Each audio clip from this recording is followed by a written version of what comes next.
حضرت عمر ابن عاص رضی اللہ تعالیٰ عنہ، یہ عربی میں جب عمر لفظ لکھا جاتا ہے نا تو یہ واو کے ساتھ لکھا جاتا ہے. عمر جس طرح لکھا جاتا ہے اسی طرح عمر بھی لکھا جاتا ہے، لیکن عربی اس میں فرق کرتے ہیں، اس کو لکھتے ہیں عمرو. وہ اردو میں لوگ پڑھ رہے ہوتے ہیں نا عمرو، یہ عمرو عیار کی کہانیاں، وہ لفظ بھی ڈیوائس بیسیکلی حضرت عمر بن عاص سے ہوا ہے کیونکہ برین ان کا بہت تھا. اچھا، لیکن وہ لفظ ہی غلط ہے. لفظ عمرو تو کوئی لفظ ہی نہیں ہے، لفظ ہے امر. لکھا ہوتا ہے عمرو لیکن اس کا مطلب واو جو ہے وہ سائلنٹ ہوتا ہے، اور واو کا مطلب یہ ہے کہ آپ نے اسے پیش کی بجائے زبر سے پڑھنا ہے، عمر کی بجائے پڑھنا ہے امر. تو حضرت عمر بن عاص رضی اللہ تعالیٰ عنہ، یہ آپ سمجھ لیں کہ قریش مکہ مشرکین عرب کے تھنک ٹینکس میں سے تھے. گفتگو کرنے کا بھی ان کو فن آتا تھا، اور معاملہ فہمی اور چیزوں کو ہینڈل کرنا یہ ان پہ ختم تھا، اور ینگ ایج کے اندر. اس کا اندازہ آپ اس بات سے لگائیں کہ جب مسلمان ہجرت کر کے نجاشی کے پاس چلے گئے تو مشرکین عرب نے اپنا سفیر بنا کر جس شخص کو بھیجا کہ وہاں پہ جا کے ایک عیسائی بادشاہ سے مقدمہ لڑ سکے اور نعوذ باللہ مسلمانوں کو وہاں سے دوبارہ ملک بدر کروایا جائے، تو جس شخصیت کا انتخاب کیا وہ عمر بن عاص تھے. اس وقت ظاہر وہ مسلمان نہیں ہوئے تھے. بہرحال وہاں پہ پھر قرآن کی طاقت کام آئی. حضرت علی کے جو بھائی تھے جعفر بن ابی طالب، انہوں نے سورہ مریم کی جب تلاوت کی نجاشی کے دربار میں، بسم اللہ الرحمن الرحیم، یا زکریا انا نبشرک بغلام اسمه یحیی لم نجعل له من قبل سمیا قال ربی انا يكون لي غلام وكانت امرأتي عاقرا وقد بلغت من الكبر عتيا قال كذلك قال ربك هو علي هين. تو پھر اللہ تعالیٰ کی گفتگو کے سامنے بڑے سے بڑا بھی کوئی سفیر ہو، اس کی زبان کا اثر تو پھر ختم ہو جاتا ہے. تو نجاشی کی حالانکہ عمر بن عاص سے بڑی پرسنل دوستی بھی تھی، یہ بڑے ان سے تحفے بھی ان کے لیے لے کے گئے، وہ تحفے بھی اس نے واپس کر دیے. وقد خلقتك من قبل ولم تك شيئا قال رب اجعل لي آية قال آيتك ألا تكلم الناس 3 ليال سويا فخرج على قومه من المحراب فأوحى إليهم أن سبحوا بكرة وعشيا يا يحيى خذ الكتاب بقوة وآتيناه الحكم صبيا وحنانا من لدنا وزكاة وكان تقيا وبرا بوالديه ولم يكن جبارا عصيا وسلام عليه يوم ولد ويوم يموت ويوم يبعث حيا. اس نے کہا بھائی لے جاؤ، تم سونے کے اگینسٹ بھی ان کو تولو نا تو میں تب بھی تمہیں یہ واپس نہیں کروں گا. ٹھیک ہے. پھر زمین سے اس نے تنکا اٹھا کے کہا کہ یہ جو سورہ مریم میں حضرت عیسیٰ کا سٹیٹس آیا نا کہ وہ اللہ کے بندے تھے، واللہ ما عدا عیسی ابن مریم ما قلت هذا العود. اللہ کی قسم عیسیٰ ابن مریم ایک تنکے کے برابر بھی اس سے زیادہ ان کا مرتبہ نہیں تھا جتنا تم نے بیان کیا ہے. یعنی اس میں ہم غلو نہیں کر سکتے کہ انہیں ڈیوینٹی میں کلیم کر دیں. یہ سمجھدار لوگ تھے، یہ وہاں سے مایوس ہوئے. اسی دوران صلح حدیبیہ بھی ہو چکی تھی، مسلمانوں کی پاور تسلیم ہو چکی تھی. تو حضرت خالد ابن ولید اور عمر بن عاص یہ دونوں بڑے جگری یار تھے. ایک بڑا بہترین پلانر تھا اور دوسرا بہت بڑا جنگجو تھا. تو صلح حدیبیہ کے بعد نا ان لوگوں کو اندازہ ہو گیا کہ اب اسلام کا گراف اوپر ہی جا رہا ہے. شرح صدر بھی ہو گیا. خالد ابن ولید کا ایک بھائی تھا ولید ابن ولید، وہ مسلمان پہلے ہی ہو چکا ہوا تھا. تو وہ بھی کچھ اثر تھا خالد بن ولید کے اوپر کہ وہ اتنا بزدل تھا اور مسلمان ہونے کے بعد اتنا وہ طاقتور ہو گیا کہ اس نے مشرکین عرب کے قافلے لوٹنا شروع کر دیے. تو وہ اپنے دوستوں میں فخر کرتے تھے، حالانکہ ہے دشمن تھے لیکن کہتے تھے یار بہادر تھے، پھر نکلے نا میرا بھرا. یہ سارا کچھ نا عمر سیریز کے اندر انہوں نے فلمایا ہوا ہے. يضحكك ما حقه أن يبكيك؟ الوليد أخي الوليد ما علمت له عزما قبل اليوم. أجل والله إني لأنكر عمله وأفخر به. كيف يجتمعان؟ يجتمعان. تو حضرت عمر بن عاص جو ہیں وہ سمجھدار آدمی تھے، انہوں نے سمجھ لیا. خالد بن ولید سے ملاقات ہوئی اور بائی چانس وہ حبشہ سے آ کے مدینہ شریف جا رہے تھے اسلام قبول کرنے، اور یہ مکے سے مدینہ جا رہے تھے. خالد إنك والله عمرو. راستے میں ملاقات ہو رہی اور دونوں ایک دوسرے کو بتانے کے لیے تیار نہیں ہو رہے کس لیے جا رہے ہیں. لیکن پھر جب گپ شپ ہوئی تو اندازہ ہوا تو حضرت خالد نے کہا کہ بھئی مجھے لگتا ہے کہ یہ اللہ کے پیغمبر ہیں، اللہ کی غیبی تائید ہے ان کے ساتھ۔ أجب أنت، ما أخرجك؟ يا أبا عبد الله، والله لقد استقام المنسم، وإن الرجل لنبي أذهب إليه فأسلم، وذلك الذي أخدمني۔ تو عمر بن عاص کہتے ہیں کہ مجھے بھی لگتا ہے ایسے، تو پھر کیا ارادہ ہے؟ تو کہتے ہیں ہم ان کی بیعت کر لیتے ہیں، اسلام قبول کر لیں۔ تو پھر انہوں نے اسلام قبول کیا۔ پھر نبی علیہ السلام نے ان کے ساتھ بڑی شفقت بھی فرمائی۔ کئی ایک چھوٹی مہمات کے اوپر بخاری مسلم میں آتا ہے کہ عمر بن عاص کو آپ نے کسی ایک خاص لشکر کا امیر بھی بنا کے بھیجا۔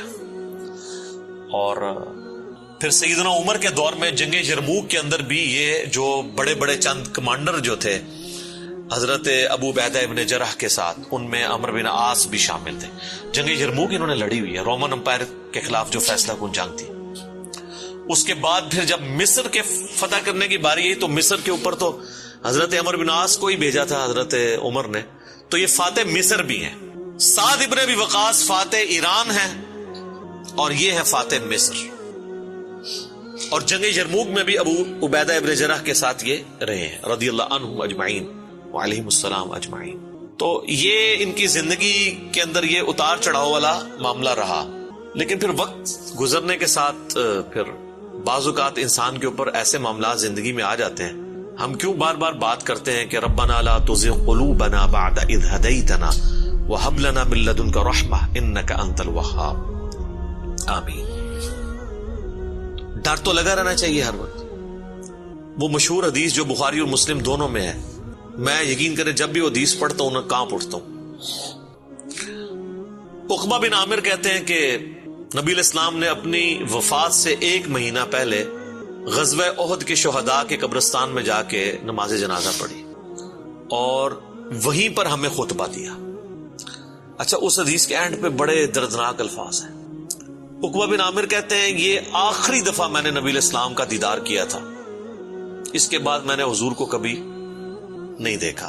عقبہ بن عامر کہتے ہیں یہ والا جو خطاب ہوا تھا غزوہ احد کے شہداء کے اوپر، اس میں آپ علیہ السلام نے فرمایا کہ دیکھو مجھے اپنے بعد تم سے یہ خطرہ نہیں ہے کہ تم شرک میں مبتلا ہو جاؤ، مگر مجھے ڈر ہے کہ تم دنیا کے مال میں پھنس جاؤ گے، پھر ایک دوسرے کو قتل کرو گے جس طرح اگلی قوموں نے کیا، اور تم بھی تباہ و برباد ہو جاؤ گے جس طرح اگلے۔ یہ پچھلے دنوں میری ایک ویڈیو بھی ریکارڈ ہوئی ہے، مجھے تم سے شرک کا خدشہ نہیں، یہ حصہ نکالا ہوا ہے اس میں سے۔ سر اس حدیث میں جو سوز و گداز تھا وہ آپ کو سمجھ ہی نہیں آیا وہ کیا تھا۔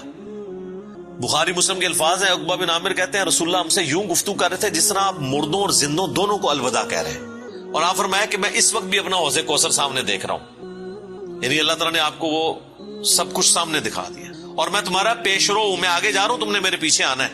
آپ ڈرا رہے تھے۔ تو اور وہی ہوا کہ نبی الاسلام کی وفات کے بعد پھر دنیا کی محبت کے غلبے کی وجہ سے بنو امیہ نے جو کام کیے، اور پھر جنگ جمل صفین اور نہروان، یہ ایک دردناک چیز ہے۔ یوٹیوب پہ میری کئی ایک ویڈیوز اس کے اوپر ریکارڈنگ ہے۔ اس حدیث میں بہرحال یہ آپ چیز نوٹ کریں کہ نبی علیہ السلام نے یہ خطبہ مسجد نبوی میں دینے کی بجائے قبرستان میں کیوں دیا ہے؟ اس کی 2 ریزنز تھی۔ اس لیے کہ وہ قبرستان تھا غزوہ احد کے میدان میں، جہاں پر ایک واضح فتح مال غنیمت سمیٹنے کی وجہ سے شکست میں بدل گئی تھی، حالانکہ رسول اللہ موجود تھے، لیکن دنیا کی محبت کے تھوڑے سے غلبے نے رسول اللہ کی موجودگی کی بھی پرواہ نہیں کی اللہ نے، اور فتح کو شکست میں بدل دیا۔ تو آج تو رسول اللہ موجود بھی نہیں ہے، ہمیں آپ کی دعاؤں کا بھی وہ حصہ نہیں ہے جو صحابہ کو نصیب تھا صلی اللہ علیہ وآلہ وسلم رضی اللہ عنہم اجمعین۔ اور دوسرا نبی علیہ السلام یہ میسج دینا چاہ رہے تھے کہ غزوہ احد میں وہ لوگ اس قبرستان میں دفن ہیں جنہوں نے محنتیں کی ہیں، اور پھل ملنے سے پہلے ہی وہ اسی فقر کی زندگی میں دنیا سے چلے گئے۔ حضرت حمزہ ابن عبد المطلب نے تو اسلام کا گولڈن پیریڈ نہیں دیکھا نا، ان تو قربانیاں دی ہیں نا۔ آپ اس سے اندازہ لگائیں، یہ میرا اجتہاد ہے اور یہ درست ہے کہ اگر رسول اللہ کی وفات کے وقت حضرت حمزہ زندہ ہوتے تو پہلے خلیفہ وہ بنتے، کیونکہ غزوہ بدر اور احد کے اندر نبی علیہ السلام نے آرمی چیف ان کو بنایا تھا، ابو بکر عمر عثمان و علی ان کے انڈر تھے۔ تو حمزہ بن عبد المطلب تو شہید ہوئے احد میں، ان کی لاش کا مسئلہ ہوا۔ نبی علیہ السلام نے یہ بھی میسج دیا کہ یہاں پہ، اور پھر وہاں تو اتنی دردناک حدیثیں ہیں بخاری مسلم میں کہ کفن کے لیے بھی کپڑا نہیں تھا، سر چھپاتے تھے تو پاؤں ننگے ہو جاتے تھے کہ یہ صاحب کے۔ پھر گھاس ڈال کے ایک قبر میں کئی مردے دفنائے گئے. تو نبی اسلام یہ بھی میسج دے رہے تھے کیونکہ آپ کو تو اللہ نے دکھا دیا نا. اسی حدیث بخاری مسلم میں آتا ہے کہ اللہ تعالیٰ نے زمین کے خزانوں کی چابیاں مجھے دے دی ہیں. اور جو بریلوی کہتے ہیں کہ حضور ہی سب کچھ بانٹ رہے ہیں، خدا کا نام ہے. اور میرے بھائی وہ بخاری مسلم میں باقی حدیث میں موجود ہے، وہ زمین کے خزانے رومن اور پرشین امپائر کے خزانے ہیں جو صحابہ نے فتح کرنے تھے، بیت المال میں آ کے جمع ہونے تھے. یہ تھا اس سے مراد کہ مجھے اللہ تعالیٰ نے عطا فرمائی ہے، مجھے اللہ تعالیٰ نے دکھا دیا ہے کہ میری امت کہاں تک پہنچے گی. وہ کئی ایک حدیث آپ کو مشکات کی نا 30 جلد میں نبی الاسلام کے فضائل کے چیپٹر میں وہ مل جائے گی. کئی لوگ ہمیں ای میل بھی کر رہے ہوتے ہیں یہ حضور کو جو چابیاں دی گئی ہیں تو پھر اب جس کے پاس چابی ہے اسے ہی مانگنا چاہیے. وہ یہ تھا، ٹھیک ہے، کہ وہ رومن اور پرشین امپائر کے خزانے مسلمانوں کو ملے. تو بہرحال اسی کی ایگزیکیوشن بعد میں ہوئی ہے. اور حضرت عمر بن عاص بھی اس، یعنی آپ سمجھ لیں سسٹم کا کسی درجے تک حصہ بنے. اور یہ میں ان پہ کوئی فتویٰ نہیں لگا رہا، وہ خود مانتے تھے کہ میرے ساتھ ایسا معاملہ ہوا. مجھے حضرت عمر بن عاص سے یہ چیز یاد ہے. بڑی رکت انگیز حدیث ہے جس میں ان کے قبول اسلام کا واقعہ بھی ہے. صحیح مسلم میں کتاب الایمان چیپٹر میں شروع ہی میں 321 نمبر حدیث ہے انٹرنیشنل نمبر کے مطابق. اور میرے یہ جو کربلا والا ریسرچ پیپر جس میں نے 200 احادیث جمع کی ہیں اس کے اندر بھی آپ کو مل جائے گی. جنگ صفین کے حوالے سے میں وہ حدیثیں لے کے آیا ہوں. صحیح مسلم میں 321 نمبر. حضرت عمر بن عاص کی موت کا وقت جب قریب آتا ہے تو وہ دیوار کی طرف منہ کر کے رونا شروع کر دیتے ہیں. سر موت کے وقت انسان کو پھر اپنی زندگی میں کی ہوئی غلطیاں یاد آ جاتی ہیں. تو ان کا بیٹا ان کو تسلی دیتے ہوئے کہتا ہے کہ ابا جان، آپ تو نبی الاسلام کے قریبی ساتھیوں میں سے تھے، آپ نے رومن امپائر کی جنگیں لڑی ہوئی ہیں، جنگ یرموک، جہاد میں آپ شامل رہے ہیں، اتنے اتنے بڑے فضائل ہیں آپ کے لیے. تو حضرت عمر بن عاص اسے ٹوکتے ہیں، وہ کہتے ہیں کہ تم نے ایک فضیلت تو چھوڑ دی جو سب سے بھاری تھی ہمارے نزدیک، یعنی صحابی ہونے سے بھی بھاری فضیلت اس اعتبار سے، اور وہ ہے اس بات کی گواہی دینا کہ اللہ کے سوا کوئی معبود نہیں اور محمد اس کے رسول ہیں صلی اللہ علیہ وآلہ وسلم. تو انہوں نے کہا تم نے یہ چیز چھوڑ دی ہے. اصل چیز تو یہ ہے، ہاں جب یہ چیز حاصل ہو جائے پھر صحابی ظاہر ہے ایک بہت بڑی فضیلت ہے، لیکن صحابی بنتا ہی وہ ہے جو پہلے اس کلمے کا اقرار کرے. تو کہتے ہیں کہ اب وہ بیٹے کو وجہ بتاتے ہیں اپنے رونے کی. کہتے ہیں کہ بیٹا ایک وہ وقت تھا کہ مجھے رسول اللہ سے بڑی دشمنی تھی، نعوذ باللہ، اور میری زندگی کی سب سے بڑی خواہش تھی کہ اگر رسول اللہ صلی اللہ علیہ وآلہ وسلم کے بارے میں مجھے کوئی موقع ملے تو میں انہیں قتل کر دوں، نعوذ باللہ. میرا دل ان کے بغض سے بھرا ہوا تھا. اے میرے بیٹے، اگر میں اس وقت مر جاتا تو سیدھا جہنم میں جاتا، لیکن پھر اللہ تعالیٰ نے میرا سینہ اسلام کے لیے کھول دیا. رسول اللہ صلی اللہ علیہ وآلہ وسلم کی محبت میرے دل میں جاگزی ہوئی.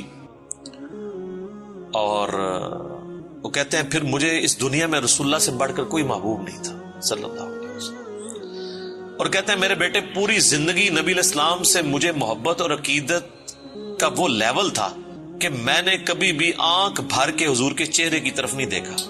اور اگر تم مجھ سے پوچھو نا کہ میں حضور کے چہرے کے خد و خال بیان کروں تو نہیں کر سکتا. میں نے زندگی میں حضور کی ادب کی وجہ سے کبھی آپ کے چہرے کو نگاہ بھر کے بھی نہیں دیکھا.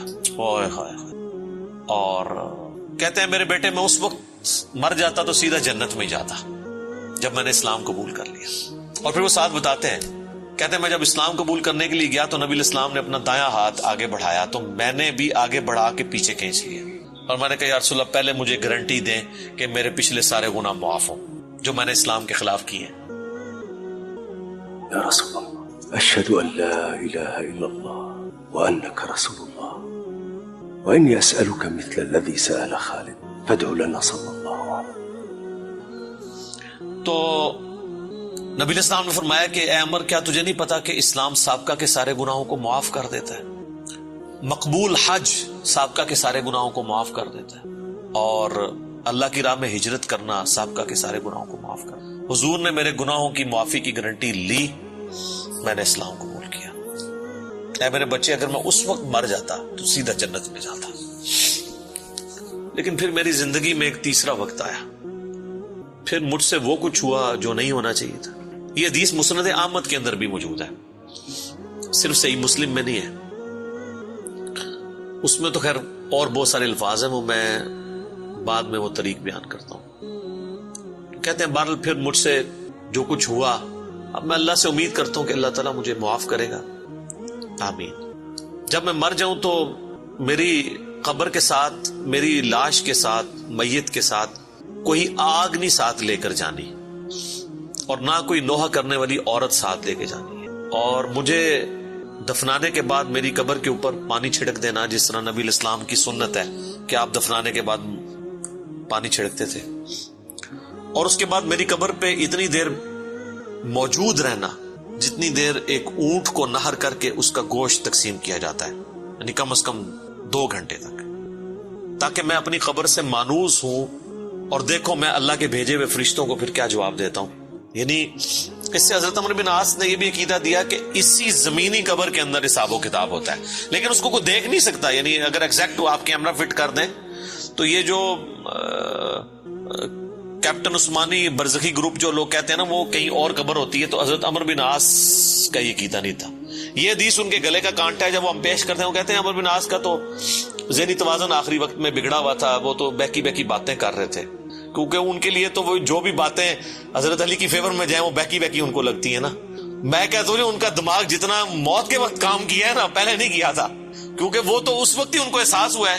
اس طرح کو پوری اپنی لائف سٹوری سناتا ہے جس کا دماغ چلا ہوا ہو، کدھر سے شروع ہے اور کدھر تک پہنچا ہے۔ اچھا یہ حدیث مسند احمد میں بھی آتی ہے، اس میں جو ہے نا الفاظ ہیں کہ وہ گھبراہٹ کی وجہ سے نا دیوار کی طرف منہ کر کے روتے ہیں، تو ان کا بیٹا جب پوچھتا ہے کہ کیا آپ موت کے خوف کی وجہ سے رو رہے ہیں، وہ کہتے ہیں میں موت کی وجہ سے نہیں رو رہا، میں رو رہا ہوں اس بات کو کہ مرنے کے بعد میرے ساتھ کیا بنے گا، موت کے بعد آنے والے حالات کے بارے میں۔ یہی تو سر ہم آپ کو کہہ رہے ہیں کہ مرنے سے پہلے اے مسلمان کر لے اس پہ غور، کتابوں کا خدا اور ہے، بابوں کا خدا اور۔ اچھا ایک اور طریقہ ہے مسند امام احمد میں اس کے ساتھ ہی کہ موت کے وقت جب انہیں گھبراہٹ ہوتی ہے نا تو وہ دیوار کی طرف منہ کر کے زاروں قطار روتے ہیں، تو ان کا بیٹا کہتا ہے کہ ابا جی آپ رو رہے ہیں، آپ کو تو نبی الاسلام اتنی محبت کرتے تھے، آپ کو ذمہ داریاں دیتے تھے، آپ نے جنگیں لڑی، آپ نے رومن امپائر کے خلاف جنگ یرموک لڑی، تو حضور کو تو آپ کو بڑی اہمیت دیا کرتے تھے۔ سر اس پہ آپ ذرا جواب سنیں عمر بن عاص کا۔ وہ کہتے ہیں اللہ کی قسم مجھے پوری زندگی یہ بات معلوم نہیں ہو سکی کہ حضور مجھ سے واقعی محبت کرتے تھے یا صرف تالیف قلب کے لیے، میرا دل رکھنے کے لیے مجھے کبھی کو پوسٹ دے دیا کرتے تھے۔ لیکن 2 بندے ایسے ہیں جن کے بارے میں دل سے گواہی دیتا ہوں کہ رسول اللہ اپنی وفات تک ان سے محبت کرتے تھے، ایک ابن سمیہ عمار ابن یاسر اور دوسرا ابن ام عبد عبداللہ ابن مسعود۔ اب عمار بن یاسر ان کو کیسے بھول سکتا تھا، عمار کو تو مارا ہوا تھا انہوں نے صفین کے اندر، تو وہ کہہ رہے ہیں کہ حضور مجھ سے محبت کرتے تھے نا تو مجھے نہیں لگتا کہ وہ اندر سے کرتے تھے یا میرا دل رکھنے کے لیے، بعض اوقات بندہ کسی کو oblige بھی کر دیتا ہے نا تعریف قلب کے لیے، لیکن 2 بندے ایسے تھے میں کہتا ہوں کہ حضور واقعی ان سے محبت کرتے تھے، ابن سمیہ اور ابن ام عبد۔ پھر عبداللہ بن مسعود کے بارے میں اور عمار بن یاسر کے بارے میں جب انہوں نے یہ بات کی نا تو ان کا بیٹا کہتا ہے کہ پھر انہوں نے دیوار کی طرف منہ کر لیا اور زاروں کے تار رونا شروع کر دیا، اور پھر ساتھ ساتھ یہ بول رہے تھے کہ اے اللہ تو نے ہمیں جن باتوں کا حکم دیا ہم نے وہ کام چھوڑ دیے، اور تو نے ہمیں جن چیزوں سے منع کیا تھا ہم وہ کام کرتے رہے، اب تیری مغفرت کے سوا کوئی چارہ نہیں ہے۔ اور پھر ان کا بیٹا کہتا ہے کہ بس یہی جملے وہ پڑھتے رہے کہ ان کی روح پرواز کر گئی۔ آخری ان کا کلام یہی تھا کہ اللہ جو جن کاموں سے تو نے روکا وہ ہم کرتے رہے، اور جن چیزوں کا تو نے حکم دیا ہم اس کی مخالفت کرتے رہے، تیری مغفرت کے سوا کوئی چارہ نہیں ہے۔ تو اسی حدیث میں الفاظ ہیں کہ وہ جو میں نے بتایا مسند احمد والی جو حدیث ہے کہ میری زندگی میں جو 3 پیریڈ آئے اس میں انہوں نے پھر تیسرا کہا کہ پھر میں حکومتی معاملات میں، بادشاہت کے معاملات میں پڑ گیا۔ صحیح مسلم میں تو ایمبیگوس الفاظ سے، مسند احمد والے طریق میں ہے کہ میں بادشاہت سے جا ملا، یعنی وہ ملوکیت والا وہ جو معاملہ تھا وہ اسی کو ہی رو رہے تھے۔ مسند امام احمد میں ایک حدیث ہے کہ جب عمار بن یاسر کی قتل کی خبر ملی جنگ صفین میں تو ایک شخص آ کے عمر بن عاص کو بتاتا ہے کہ عمار قتل ہو گئے ہیں، تو حضرت عمر بن عاص بلند آواز سے پڑھتے ہیں انا للہ و انا الیہ راجعون، اور وہ بھاگتے ہوئے حضرت معاویہ کے پاس جاتے ہیں اور کہتے ہیں کہ معاویہ تو عمار کو ہماری فوج نے قتل کر دیا، عمار قتل ہو گیا، اور میں نے رسول اللہ سے سنا تھا کہ عمار کو ایک باغی جماعت قتل کرے گی۔ تو حضرت معاویہ بجائے یہ کہ رجوع کرنے کے عمر بن عاص کو کہتے ہیں کہ تو اونٹ کی طرح اپنے پیشاب میں پھسلتا ہے، یعنی تجھے خود یہ حدیث کا پتہ ہے اور تو خام خواہ اس کا چرچا کر کے لوگوں کو بتانا چاہ رہا ہے کہ علی حق پہ ہے اور ہم نہ حق ہیں. تو ہم نے اس کو مارا ہے، اس کو تو علی نے مارا ہے، نہ علی لاتا اس کو اور نہ وہ جنگ کے اندر قتل ہوتا ہے، یہ تو علی نے لا کے ہمارے نیزوں کے آگے اسے پھینکا ہے. نعوذ باللہ. اتنی باطل تعویل کی. اور المستدرک الحاکم میں اور باقی کتابوں میں حدیث کی ملتا ہے کہ جب حضرت علی کو اس کی خبر ملی نا تو انہوں نے کہا کہ پھر معاویہ یہ کہنا چاہتا ہے کہ حمزہ کا قاتل رسول اللہ تھے، کہ نہ وہ جنگ احد میں ساتھ لے کے آتے نہ حمزہ قتل ہوتا. تو جو شخص جس کی فیور میں قتل ہو رہا ہوتا ہے وہ تو اس کا قاتل نہیں ہوتا، مخالف ہی قاتل ہوتا ہے. تو پھر مسند احمد میں ایک اور حدیث ہے کہ عمار کے قتل ہونے کی جب خبر پہنچتی ہے نا تو حضرت عمر بن عاص کہتے ہیں کہ میں نے خود رسول اللہ سے سنا تھا کہ عمار کو باغی جماعت قتل کرے گی اور عمار کا قاتل اور مال لوٹنے والا آگ میں ہے. تو وہ جو شخص خبر لے کے آتا ہے نا اس کو بھی ہاتھ پاؤں پڑ جاتے ہیں کہ ایک میں ان کو خبر دے رہا ہوں، ان کو خود بھی پتا ہے، تو یہ لوگ کیا کر رہے ہیں. تو حضرت عمر بن عاص اس کی بھی تعویل کرتے ہیں. وہ کہتے ہیں حضور نے جو جہنم کے بارے میں فرمایا تھا نا وہ عمار کے قاتل اور مال لوٹنے والے کے لیے تھا، وہ ہمارے لیے نہیں ہے. اگرچہ ہم بھی جنگ لڑ رہے تھے لیکن ہمارے ہاتھوں سے تو نہیں وہ قتل ہوا. حالانکہ صحیح بخاری میں حدیث ہے عمار کو باغی جماعت قتل کرے گی، اور یہ حدیث میں نے بتایا ان کو پتہ بھی تھی. جماعت کے بارے میں الگ سے میں نہیں کہتا دوزخ میں جائے گی، اللہ اور بندے کا معاملہ ہے. تو انہوں نے کہا کہ یہ مال لوٹنے والا اور قتل کرنے والے کے بارے میں. اب مسند احمد میں موجود ہے کہ وہ صحابی صلح حدیبیہ کا صحابی تھا ابو الغادیہ جس نے عمار کو قتل کیا تھا، اور پوری زندگی پہ پھر وہ روتے تھے مجھ سے یہ کیا کام ہوا. تو اس پہ خیر ابن حجر اسقلانی نے بڑی کوشش کی ہے، انہوں نے بحث کی ہے کہ نہیں صلح حدیبیہ کی فضیلت اسے کور کر لے گی، امید ہے کہ وہ جنت میں ہی جائے گا جہنم میں پھیرا لگائے بغیر. تو شیخ البانی نے پھر اس کے اوپر گرفت کی ہے کہ نہیں، جو عام فضیلت ہوتی ہے نا جب کسی معاملے میں تخصیص آ جائے تو عام فضیلت اٹھ جاتی ہے. جب حضور نے فرما دیا نا کہ عمار کا قاتل اور مال لوٹنے والا جہنم میں ہے تو اب یہ ایک تخصیص آ گئی ہے. جب تخصیص آ جائے نا تو حکم عام اٹھ جاتا ہے اس شخص کے لیے، لہذا آپ یہ تعویل نہ کریں. شیخ البانی یعنی انہوں نے حق گوئی کا مظاہرہ کیا. بہرحال یہ اللہ اور بندے کا معاملہ ہے، ہم کوئی کسی کی آخرت کا فیصلہ نہیں کرتے. بہرحال یہ حقیقت ہے کہ حضرت علی اپنی وفات تک ان لوگوں سے ناراض رہے ہیں. المصنف ابن ابی شیبہ میں موجود ہے، تابعی کہتے ہیں ہم نے حضرت علی کے پیچھے نماز میں قنوت نازلہ پڑھی ہے. حضرت علی قنوت نازلہ میں پڑھتے تھے اللہم علیک بمعاویہ و اشیائہ و عمر ابن عاص و اشیائہ و ابا سلمی و اشیائہ. اس میں عمر بن عاص کا بھی نام ہے. اے اللہ معاویہ کے شیعہ اور معاویہ اور اس کے شیعہ کو برباد کر، عمر بن عاص اور ان کے شیعہ کو برباد کر. یہ حضرت علی قنوت نازلہ پڑھا کرتے تھے. اچھا انہوں نے اردو میں ترجمہ کیا ہے اے اللہ معاویہ اور اس کے شیعہ کو سنبھال لے. اب کیسا لفظ استعمال، لفظ آتا ہے نپٹ لے. وہ آپ کہیں گے سنبھال مطلب ہے کہ انہوں نے سام، تو وہ تعویل کریں گے. تو میں نے اس لیے ترجمہ کیا تباہ و برباد کر، کیونکہ یہ علیکہ کے ساتھ جب بات کی جاتی ہے نا تو یہ آپ قنوت نازلہ پڑھ رہے ہوتے ہیں نا یہود و نصارہ کے اوپر بھی، تو اس میں بھی اللہم علیکہ یہ تو نہیں تھا ان کو سنبھال لے، سنبھال لیتے سانو ہی اللہ سانو سنبھال رہا تھے یار. تو وہ ترجمہ ایسا کرتے ہیں کہ وہ اس کو نا بدل دیتے ہیں. بہرحال آج کی ڈیٹ میں ہم تو یہی کہیں گے کہ حضرت عمر بن عاص رضی اللہ تعالیٰ عنہ کا موت کے وقت رونا اور اللہ کی طرف رجوع لانا، اللہ تعالیٰ ان کی غلطیوں کا کفارہ اس کو بنائے. باقی انشاءاللہ تعالیٰ ایک تو چیز ہے، حضرت عمر بن عاص کے لیے مجھے مولا علی سے ایک گارنٹی مل گئی ہے. مصنف ابن ابی شیبہ میں موجود ہے کہ اہل صفین کے بارے میں جب مولا علی سے پوچھا گیا تو انہوں نے کہا کہ میں امید کرتا ہوں کہ میری طرف سے شہید ہونے والے تو جنتی ہیں ہی ہیں، میرے مخالفین بھی جنتی ہیں. پھر قیامت والے دن اللہ کی بارگاہ میں معاملہ میرے اور معاویہ کے درمیان طے ہوگا. تو میرے خیال ہے حضرت عمر بن عاص کو مولا علی نے پھر قنوت نازلہ کے بعد یہ فرما کے نکال دیا، اور آپ دیکھ لیں وہ روئے بھی بہت ہیں آخری وقت میں. میں ویسے جب بھی یہ حدیث پڑھتا ہوں پھر عمر بن عاص کے لیے میرا دل نرم ہو جاتا ہے کہ انہوں نے مرنے سے پہلے اللہ کی طرف رجوع لائے ہیں رضی اللہ تعالیٰ عنہ وعلیہ السلام. اذانیں شروع ہو جاتی ہیں، بقیہ کے سوالات انشاءاللہ اذان کے وقفے کے بعد انشاءاللہ.